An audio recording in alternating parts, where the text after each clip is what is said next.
क्या होगा अगर एक दिन हम ऐसी दुनिया में रहें जहां केवल प्रकाश हो या केवल अंधकार हो। ये एक ऐसी दुनिया की कहानी है जहां या तो रोशनी थी या अंधेरा। वहां दो जुड़वा बहनें रहती थीं, हेलिया और सेलीन। ये बहनें दो अलग अलग दिव्य महलों में रहती थीं, जो केवल एक शानदार 7 रंग के पुल से जुड़े थे। हेलिया दिन की देवी थी, जो प्रकाश की प्रतीक थी। उसके चमकदार बाल और मंत्र मुग्ध कर देने वाली आंखें थीं, और उसके हर्षित और सौम्य स्वभाव ने उसे हर किसी का प्रिय बना दिया। दूसरी ओर उसकी बड़ी बहन सेलीन रात की देवी थी, जो अंधेरे का प्रतिनिधित्व करती थी। उसके बाल सितारों से चमक रहे थे, उसकी शक्तिशाली बर्फीली आंखों से अधिकार झलक रहा था। सेलिना का व्यवहार उसकी छोटी बहन की तुलना में अधिक आरक्षित और दूर का था। आकाशगंगा के सामंजस्य को बनाए रखने के लिए हेलिया और सेलीन को अपने नेक मिशन को पूरा करने के लिए प्रतिदिन एक दूसरे के घरों पर जाना पड़ता था। प्रकाश देवी हेलिया एक नए दिन के आगमन की घोषणा करने के लिए सेलेन के महल की यात्रा करेंगी और अंधेरे के क्षेत्र के निवासियों को अपना काम शुरू करने में सहायता करेंगी। इस बीच सेलीन अपने बहन के प्रकाश के दायरे में जाती थी और सभी को दिन भर की कड़ी मेहनत के बाद शांतिपूर्ण नींद लेने में मदद करती थी। लेकिन एक दिन दोनों बहनों के बीच झगड़ा हो गया। इतना जोर क्यों लगा रही हो बहन? क्योंकि तुम इसे संभालने में बहुत कमजोर हो हेलिया। दोनों का मानना था कि वे सबसे मजबूत हैं, और अंत में हेलिया और सेलीन गुस्से में अपने अपने महल में लौट आए, और तभी दोनों महल में जीवन उलट पुलट गया। हेलिया का महल हमेशा चमकता रहता था, एक पल भी वहां अंधेरा नहीं होता था। धीरे धीरे देवता थक गए और अपने कर्तव्यों का त्याग कर दिया और प्रकाश रहित स्थानों की तलाश करने लगे। हेलिया बिना किसी साथी के अकेलापन महसूस करती थी और निवासियों के साथ बिताए सुखद पलों को याद करते हुए सभी कार्य अकेले करती थी।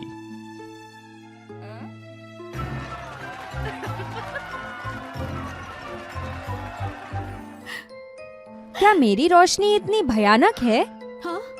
तुम इसी के लायक हो। लेकिन सेलीन का महल इससे बेहतर नहीं था। वहां सब कुछ अंधकार में डूबा हुआ था और प्रकाश की कमी के कारण पौधे सूख रहे थे और जानवर पीड़ित थे। उठो और काम करो, आलस्य की अनुमति नहीं है। जैसे जैसे खाद्य आपूर्ति कम होती गई, निवासियों को भूख, प्यास और यहाँ तक कि बीमारी का भी सामना करना पड़ा। सेलीन को इस तरह की पीड़ा देखकर दुख हुआ, लेकिन उसकी बहन के अंधकार की यादों ने उसे सब कुछ नजरअंदाज करवा दिया। उनकी माँ स्टेला, आकाशगंगा की रानी, अपनी बेटियों को एक दूसरे के साथ मतभेद में देखकर बहुत निराश हुई। हेलिया और सेलिया को ये 2 पत्र पहुंचाइए, हमारी मदद करें।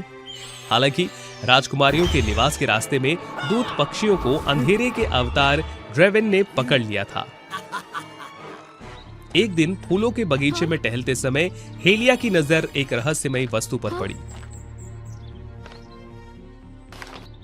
ये माँ का पत्र है, वो मुझसे सेलिना के महल में मिलना चाहती है। क्या ऐसा है? तो मुझे उस घृणित सेलिना का सामना करना होगा। खैर, रहने दो। उसी समय अपने काले जादू का अभ्यास करते समय एक पत्र सेलीन के प्रशिक्षण मैदान में उड़ गया। माँ चाहती है कि मैं हेलिया के महल में जाऊँ और उससे मिलूं। बहुत ही अजीब। अपनी माँ के अनुरोध का पालन करते हुए हेलिया और सेलीन एक दूसरे के महल की ओर चल पड़े। क्या माँ ने तुम्हें भी अपने महल में चलने को कहा था? मुझे लगता है वो हम दोनों से मिलना चाहती है। जब हेलिया रात के महल में पहुंची तो निवासी जाग गए।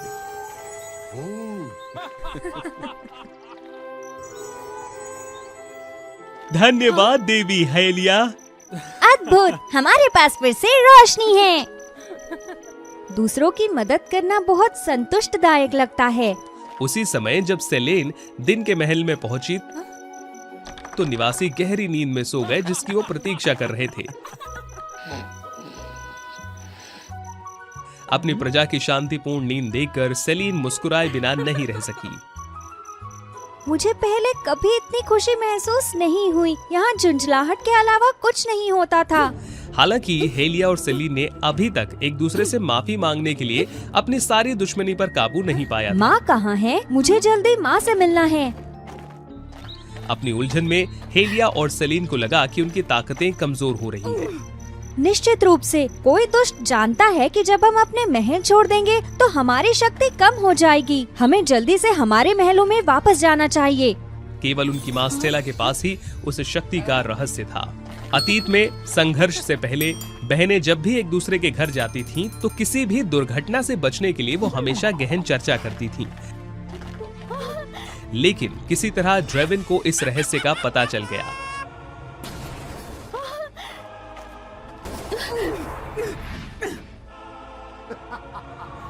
उस मूर्खतापूर्ण पत्र से मैं उन सभी को फंसा सकता हूँ। ऊर्जा की कमी से कमजोर हेलिया और सेलिन ड्रेवन के जाल में फंस गए। दोनों बहनों ने खुद को एक अनंत शून्य में पाया। कोई रास्ता नहीं था। हम कहाँ हैं सेलिना? चुप रहो, मुझे सोचने दो।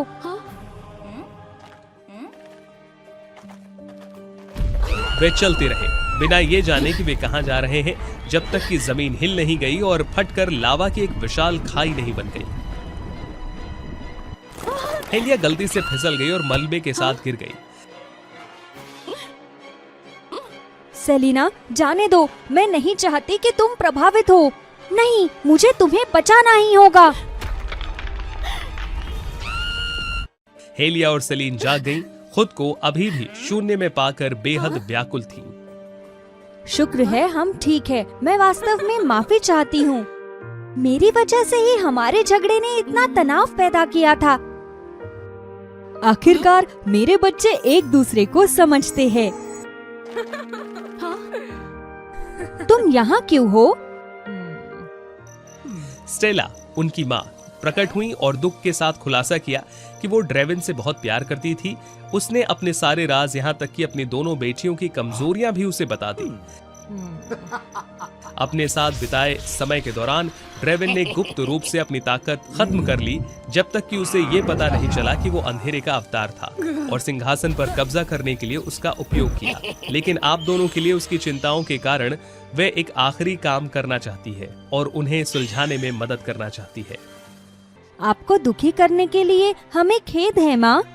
हम कितने हृदयहीन थे। मेरे बच्चों, केवल एकता ही हमें जीत की ताकत दे सकती है। हेलिया और सेलिन ने अपना दर्द भुला दिया और एकजुट हो गए। प्रकाश और अंधकार मेरे नियंत्रण में होंगे। नहीं।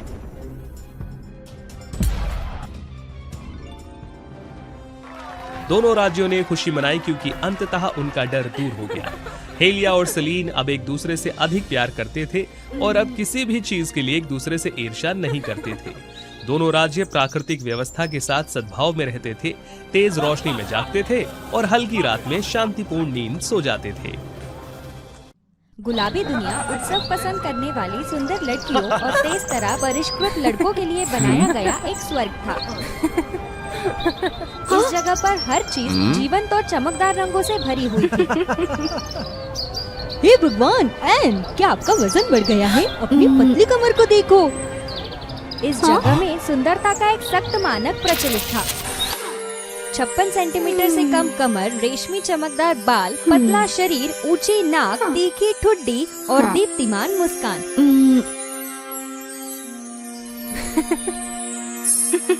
प्रत्येक पद पर हर पहलू में कठोर मानकों को पूरा करने वालों को ही रानी के रूप में चुना जाएगा।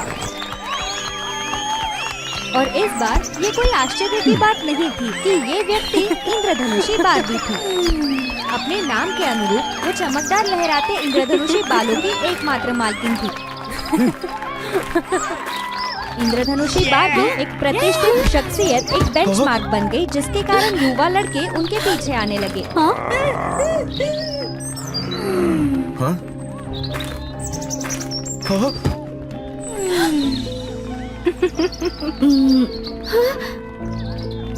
बार्बी द्वारा छुई गई कोई भी चीज तुरंत अत्यंत मूल्यवान बन जाती थी। और फिर बार्बी को अपना मिस्टर राइट मिला जो केन था। पूरे राज्य में सबसे खूबसूरत सुंदर आदमी। वे एक जोड़े बन गए क्योंकि एक दूसरे के अलावा कोई भी उनके कद के लायक नहीं था। बार्बी और केन के प्रेम कहानी ने लोगों को मंत्रमुग्ध कर दिया और उन्हें मंत्रमुग्ध कर दिया। पैपराज़्ज़ी ने उनकी हर हरकत पर नजर रखी और जोड़े के हर हाव भाव और हरकत को खुलेआम जनता के साथ साझा किया गया। उन्हें कम ही पता था ये रिश्ता जनता के लिए महज एक मंचीय प्रदर्शन था जो जोड़े के प्रभाव को बढ़ा रहा था। क्या मुझे आप जैसे अस्थिर सतही व्यक्ति के साथ डेट क्यों करनी चाहिए? मैंने ये भी नहीं सोचा था कि आप जैसा नकली कृत्रिम व्यक्ति मेरे लिए उपयुक्त होगा। ओह, वे कितने आनंदित है। गुलाबी दुनिया में हर कोई बार्बी की तरह पूर्णता के लिए प्रयास नहीं करता है। ऐसे व्यक्तियों का एक समूह मौजूद है जो परंपराओं का उल्लंघन करते हैं। ये व्यक्ति अनुरूप होने से इनकार करते हैं और इसके बजाय दिन पर दिन अपनी असली पहचान छुपाने के लिए मुखौटा पहनते हैं। इंद्रधनुषी बार्बी गुलाबी दुनिया की प्रतिष्ठित रानी डार्क क्लब की एक दृढ़ सदस्य के रूप में दोहरी जिंदगी जीती है। मेहनत और परेशानी से भरे दिन के बाद बार्बी घर लौटती है और अपनी जीवन शक्ति से थककर अपनी चमकदार छवि को त्याग देती है। उसे इस अवस्था में देखकर निश्चित रूप से जनता की धड़कनें बढ़ जाएंगी। बार्बी अपने वास्तविक स्वरूप को स्वीकार नहीं कर सकती क्योंकि वो जानती है कि उसके प्रामाणिक स्वभाव को प्रकट करने से उसे सब कुछ खोना पड़ेगा। वो जिस दुनिया में रहती है वो एक मुखौटा है, वास्तविक गर्मी से रहित एक बर्फीला क्षेत्र है जो मुस्कुराहट के समान है जिसे उसे हमेशा निर्मित करना चाहिए। हाँ? सड़क पर एक लड़की अनुरोध करती है। क्षमा करें, मैं फिलहाल व्यस्त हूँ। मैं आपकी इच्छा पूरी करने के लिए बाद में वापस आऊंगी, ठीक है?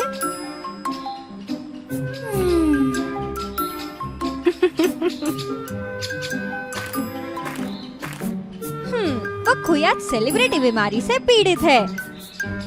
बेचारी लड़की। पैपराज़्ज़ी लगातार किसी के जीवन को नष्ट करने की कोशिश कर रहे हैं।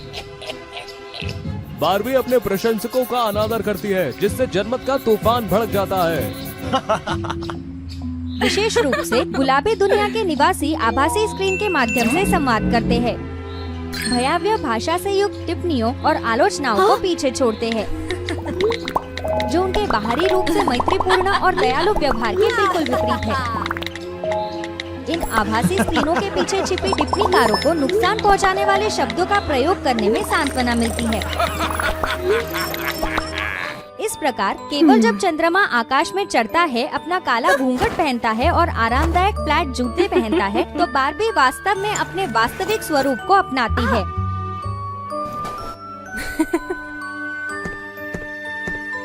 वो दुस्वप्न बार्बी बन जाती है। उस रात जब बार्बी नाइटमेयर डार्क साइड की खाई में आनंद ले रही थी, एक कर्कश चीख हवा में गूंज गई। कृपया मुझे बचाओ, मेरा अपहरण कर लिया गया है, कृपया मुझे बचा लीजिए। उसकी चीख स्पष्ट गूंजने वाली थी, लेकिन डार्क क्लब के सदस्यों ने न सुनने का नाटक किया।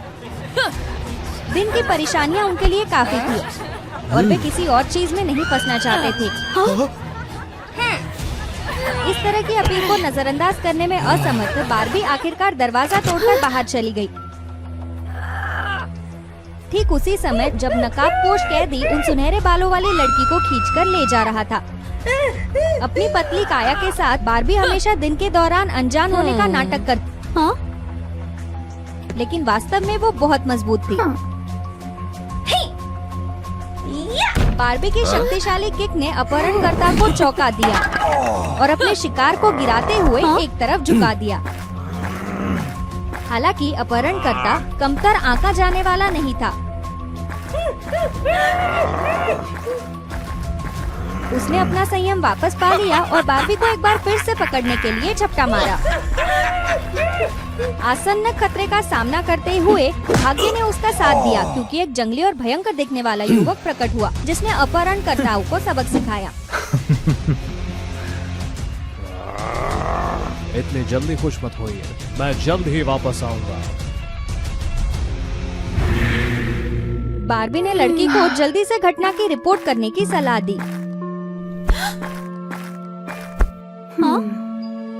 नहीं, मत करो। घटना डार्क साइड में हुई है और यहाँ हर किसी को जिम्मेदार ठहराया जाएगा, चाहे उनकी भागीदारी कुछ भी हो। गुलाबी दुनिया का यही तरीका है, वे केवल उसी पर विश्वास करते हैं जिस पर वे विश्वास करना चाहते हैं। एक दूसरे के साहस और दयालुता से प्रभावित होकर डार्क नाइट और दुस्वप्न ने खुद को बिना किसी एहसास के एक दूसरे के प्रति आकर्षित पाया।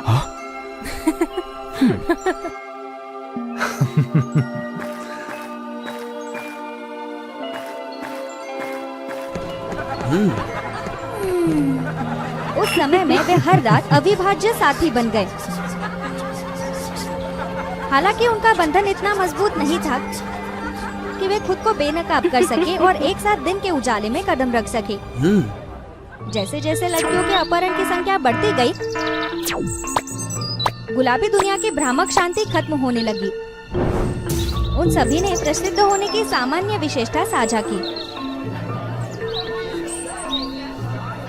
जैसे कि डार्क नाइट ने भविष्यवाणी की थी, गुलाबी दुनिया के निवासियों ने तुरंत डार्क क्लब को दोषी ठहराया और क्लब को दबाने के आदेश और अधिक गंभीर हो गए।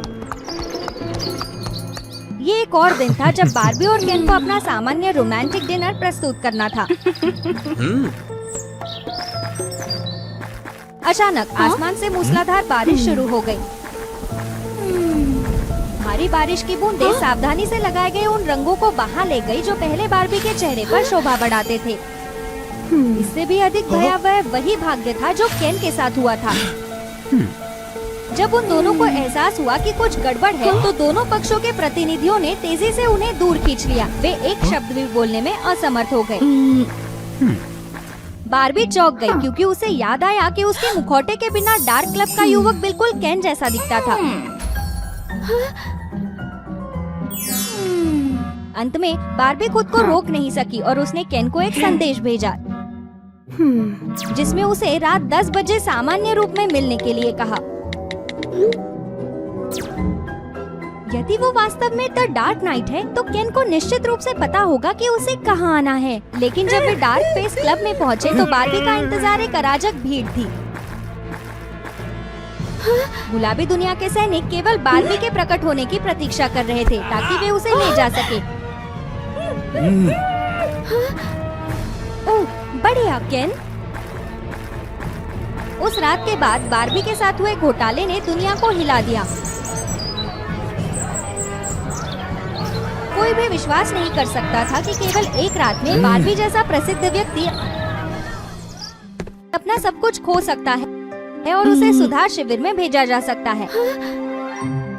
हालांकि अब बिना किसी दिखावे के, बिना रंगे बालों के और बिना कसी हुई कमर के, बार्बी को शांति का गहरा एहसास हुआ। कुछ ही समय बाद बार्बी को जेल की कोठरी में ले जाया गया।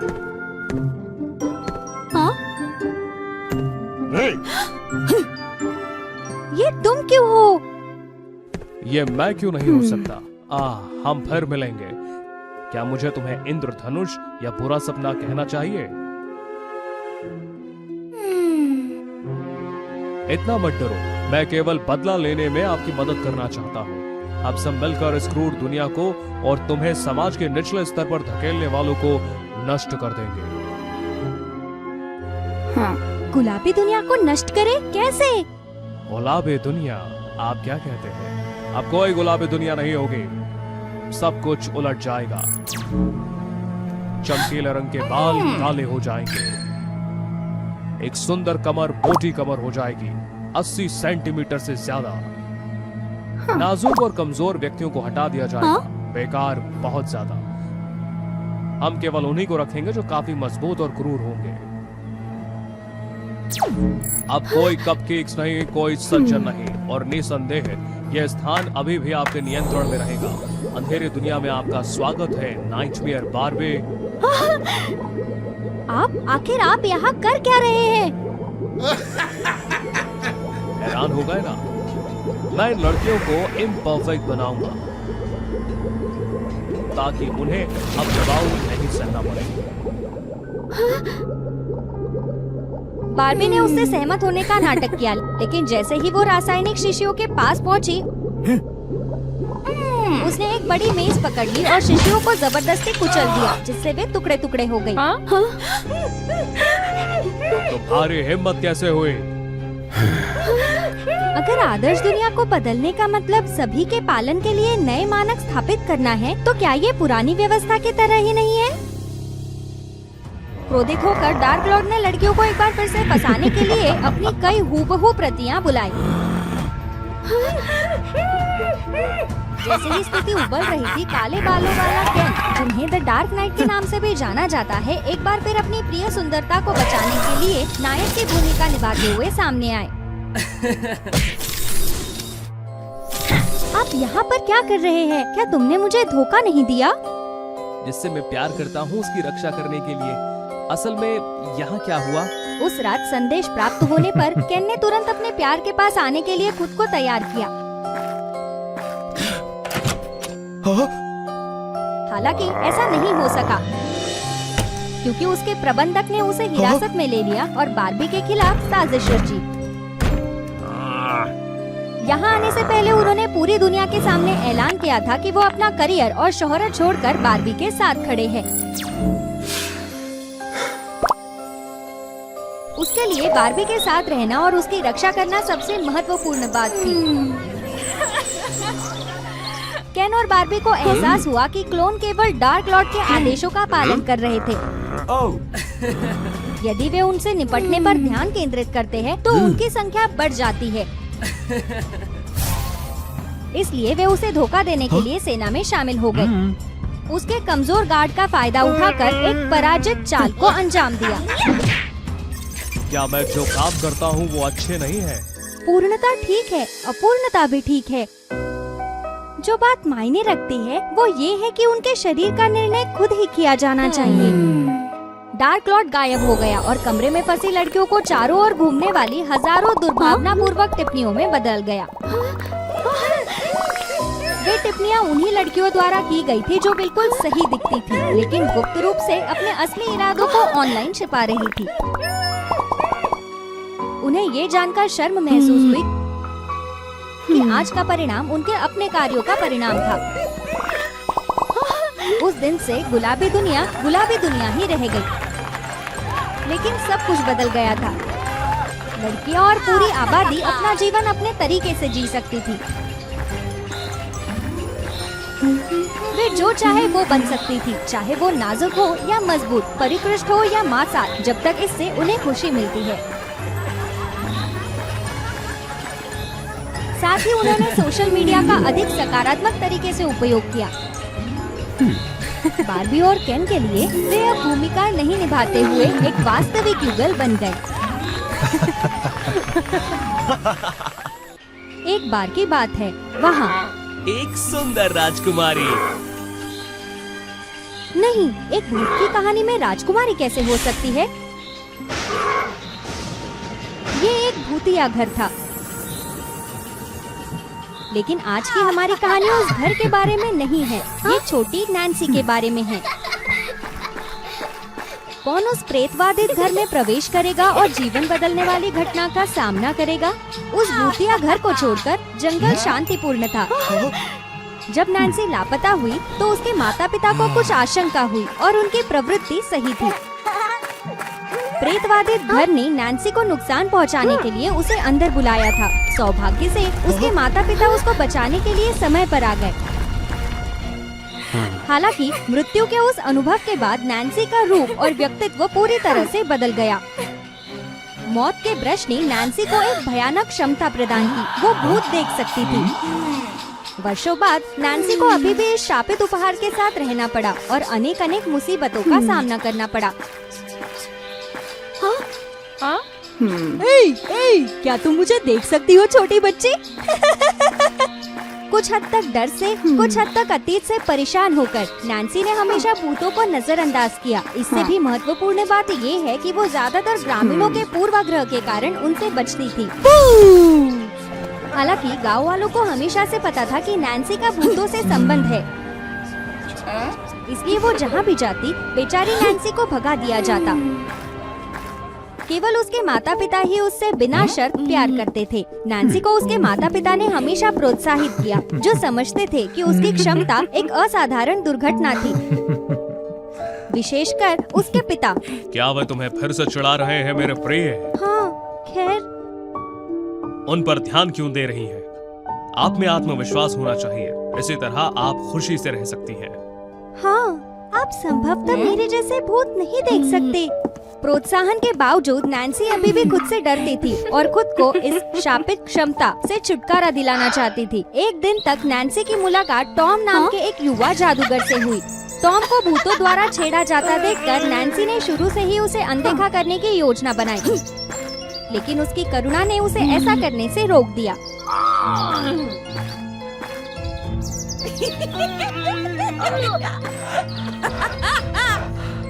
पीछे हटो, लड़के को छोड़ दो, चले जाओ। दुर्भाग्य से ग्रामीणों ने गलत समझा और सोचा कि नैन्सी ही टॉम को चिढ़ा रही थी। ग्रामीणों की नजरों में उन्होंने एक अनोखी नैन्सी को तैरती हुई वस्तुओं के बीच नाचते और हाव भाव दिखाते हुए देखा। रुको, रुको। मिस, क्या आप भूत देख सकती हैं? तो क्या हुआ? मुझे पता है, मैं अजीब हूँ। वास्तव में टॉम सिर्फ नैन्सी को उसे बचाने के लिए धन्यवाद देना चाहता था। टॉम खुद एक जादूगर था और वो समझता था कि नैन्सी की क्षमता स्वाभाविक रूप से बुरी नहीं थी। इसके अलावा एक समस्या भी है। ये पता चला कि टॉम की माँ गंभीर रूप से बीमार थी। टॉम को उसे ठीक करने के लिए एक सोल फूल ढूंढना पड़ा। ये फूल जीवित और मृत लोगों के बीच संबंध को तोड़ सकता है, अस्थायी रूप से उसकी माँ को पार करने से रोक सकता है। वहाँ तक पहुँचने के लिए हमें भूतों के मार्गदर्शन की जरूरत है। आप उन्हें नहीं देख सकती, लेकिन आप। क्या वो फूल भूतों को देखने की मेरी क्षमता ठीक कर सकता है? टॉम की पुष्टि की प्रतीक्षा करने के बाद नैन्सी तुरंत सहमत हो गई। वो ये मौका नहीं छोड़ सकती थी। नैन्सी की माँ ने यात्रा का विरोध नहीं किया। उसने उसे केवल अपने स्वास्थ्य पर ध्यान रखने की सलाह दी थी और चाहे कुछ भी हो, वो नैन्सी से प्यार करती थी। हालांकि नैन्सी के पिता असंतुष्ट लग रहे थे। आपने जो गलत किया है, आपको उसे ठीक करना होगा। तुम्हें दूसरों के पीछे क्यों भागना पड़ता है? लेकिन उन्होंने उसे रोका भी नहीं। सोलफुल गार्डन उस जंगल के भीतर स्थित था जहाँ नैन्सी को पहले नुकसान पहुँचाया गया था। नैन्सी थोड़ी झिझक रही थी, लेकिन फिर से सामान्य होने के विचार से उसे अपने डर पर काबू पाने के लिए दृढ़ संकल्पित कर दिया। लेकिन मुझे किस रास्ते से जाना चाहिए? जल्द ही दोनों का सामना अपने पहले भूत से हुआ, शेर के रूप में एक भयानक भूत।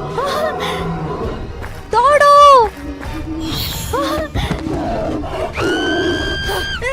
आश्चर्य की बात ये है कि शेर के भूत ने उन पर हमला नहीं किया।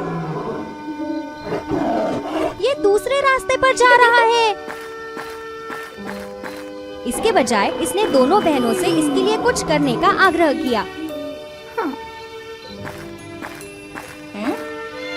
अंदर कुछ है। टॉम, क्या तुम? अपनी जादूगरी से टॉम ने पत्थर की पहेली को आसानी से हल कर लिया। ये रहा, इसे देखो। ये पता चला कि शेर की माँ हालांकि अब जीवित नहीं है, फिर भी वो अपने बच्चों की बहुत देखभाल करती है। उसने दोनों बहनों को अगले भूत का रास्ता दिखाया और फिर गायब हो गई। टॉम, हमारा मार्गदर्शन करने के बाद शेर का भूत क्यों गायब हो गया? ऐसा क्यों हुआ? भूत प्रेत अनसुलझे लगावों के कारण मृत्यु लोक में निवास करते हैं। वे अपने पछतावे का समाधान करके शांति पा सकते हैं। क्या आप ये नहीं जानते? ओह, अब मैं समझी। मैं नहीं जानती थी। टॉम, प्रतीक्षा करो। दोनों का सामना तुरंत अगले भूत से हुआ। ये युवा लड़का जो टॉम से थोड़ा ही बड़ा था। लड़के, तुम अभी भी यहाँ क्यों हो? पता चला कि लड़के की अपनी माँ से आखिरी बातचीत झगड़े के कारण हुई थी। उनकी माँ अत्यधिक दुख और अवसाद से पीड़ित थी। उन्होंने खाने या पीने से इनकार कर दिया था। पछतावे और अपनी माँ के प्रति प्रेम के कारण लड़के की आत्मा नश्वर लोक में फंसी रही। नैन्सी ने टॉम से लड़के की माँ की मदद करने के लिए अपने जादू का उपयोग करने के लिए कहा और उसने लड़के की आत्मा को अपने पास आने दिया।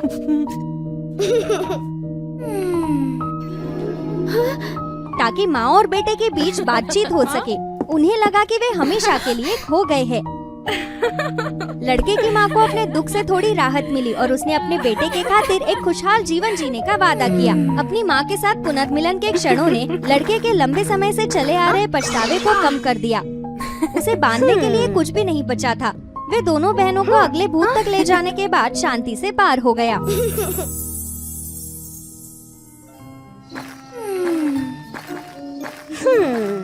पिछला भूत कैसा दिखता था मिस नैन्सी? आपके जैसा, लगभग इतनी ही उम्र का, अभी भी जवान। तो फिर वो मेरे जैसा हैंडसम होगा। हाँ, बिल्कुल भी डरावना नहीं। ऐसा लग रहा था कि पिछले भूत ने नैन्सी की धारणा बदल दी थी। अब उसे समझ आया कि भूतों के भी इंसानों की तरह ही विचार और भावनाएं होती है। दुर्भाग्य से दोनों का अगला भूत बदला लेने के लिए एक भयानक क्रोधी भूत था। इस क्रोधी भूत की हत्या कर दी गई थी, लेकिन उस समय वो केवल हत्यारे का चेहरा ही अस्पष्ट रूप से देख सका था। उसका चेहरा याद रखने में असमर्थ ये बदला नहीं ले सका और इसके अनसुलझे पछतावे ने इसे नश्वर क्षेत्र में फंसा रखा। आसान, मैं उस व्यक्ति को ढूंढने के लिए जादू का उपयोग करूंगा। समस्या को समझते हुए दूसरा क्रोधी भूत इस अवसर को नहीं चूक सका। हाँ? अरे नहीं, मैंने ऐसा करने के लिए नहीं कहा टॉम। इसे पूर्ववत करें, इसे अभी पूर्ववत करें। हालांकि टॉम का जादू पूरी तरह से घायल होने से पहले रिसेंटफुल भूत ने हत्यारे को ढूंढ लिया। तो ये सब आप ही थे। वो उस व्यक्ति पर हमला करने वाला है। हे भगवान, कुछ करो टॉम। सौभाग्य से टॉम समय पर क्रोधी भूत को पकड़ने में कामयाब रहा।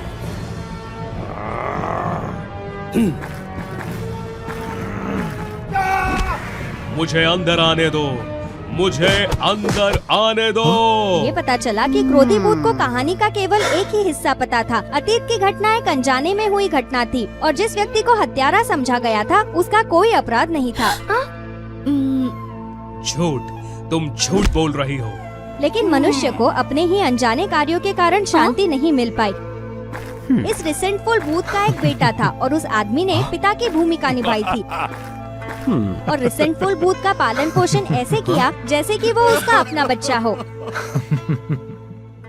मेरा बेटा, मेरा प्यारा बेटा। ओह, मैंने क्या किया?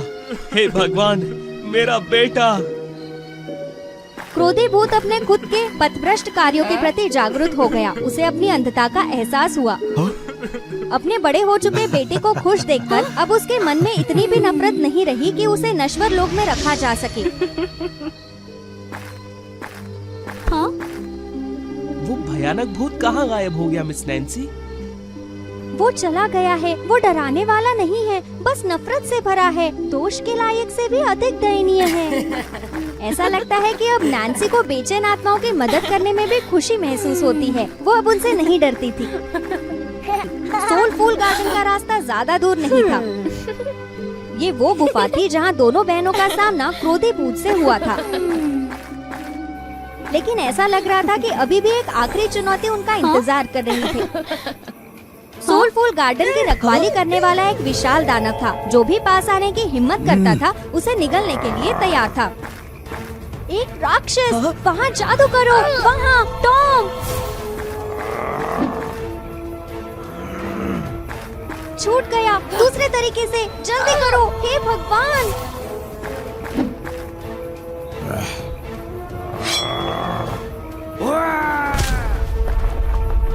नहीं।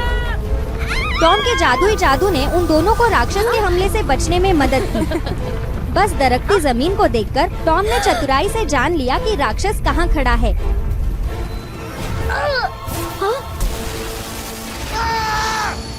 हमने ये कर दिखाया, हम जीत गए। लेकिन राक्षस के साथ लड़ाई के दौरान टॉम ने गलती से सोल फूल गार्डन में आग लगा दी। युवा जादूगर ने अपनी गलती सुधारने की कोशिश की, लेकिन तब तक बहुत देर हो चुकी थी।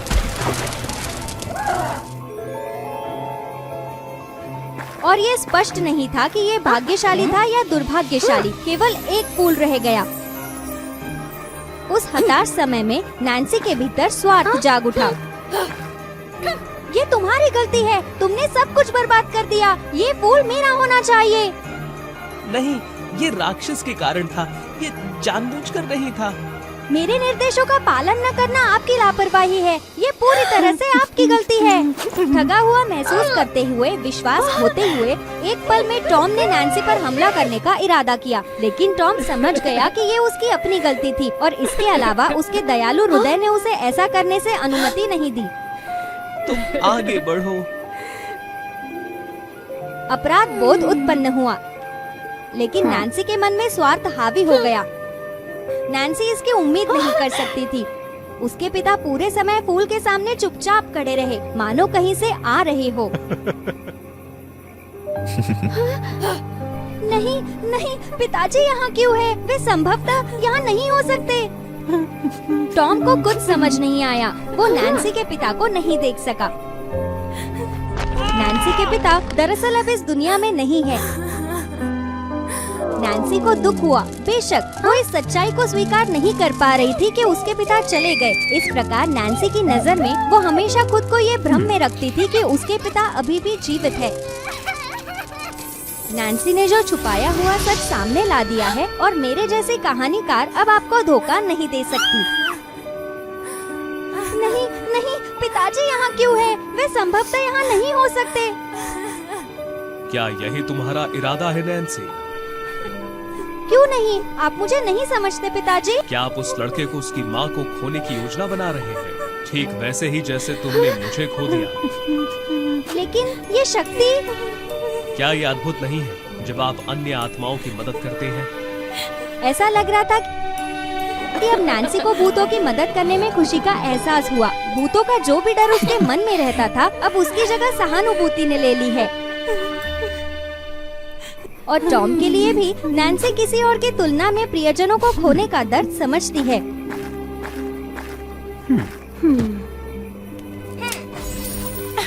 नैन्सी की आत्मचेतना ही वो कारण थी जिसके कारण उसके पिता नस्वर क्षेत्र से जुड़े रहे। हाँ? पिताजी! तुम बड़े हो गए हो मेरे बच्चे। मुझे अब यहाँ रहने की जरूरत नहीं। अपनी माँ नैन्सी को मेरा नमस्कार भेजो। अब नैन्सी ने खुद को स्वीकार कर लिया था, अतीत के दर्द को स्वीकार कर लिया था। उसके पिता को मृत्यु लोक में पकड़ कर रखने का कोई कारण नहीं बचा। आपकी क्षमता के बारे में क्या ख्याल है नैन्सी? मैं अब इससे नहीं डरती। इस ताकत से मैं फंसी आत्माओं की मदद करूंगी। दूसरों की राय के बावजूद मैं खुद रहूंगी। मुझे किसी और जैसा बनने की जरूरत नहीं है। चलो साथ चलते हैं। मेरी माँ तुम्हें जादू सिखाएगी। आप और भी अधिक आत्माओं की मदद कर सकेंगी। केवल अपने मतभेदों को स्वीकार करके, अतीत के दर्द को स्वीकार करके नैन्सी एक सार्थक और पूर्ण जीवन की शुरुआत कर सकी। और आने वाले समय में लोग अभी भी एक महान जादूगर की कहानियाँ सुनेंगे जिसने नश्वर क्षेत्र में फंसी आत्माओं को मुक्त करने के लिए अपना जीवन समर्पित कर दिया। और वो थी आज की भूत की कहानी। आपके सपोर्ट के लिए धन्यवाद। कृपया कुछ टिप्पणी छोड़ें और वो फेरी टेल्स की सदस्यता लें ताकि हम जल्द ही मिलियंस तक लोगों के पास पहुंच पाएं।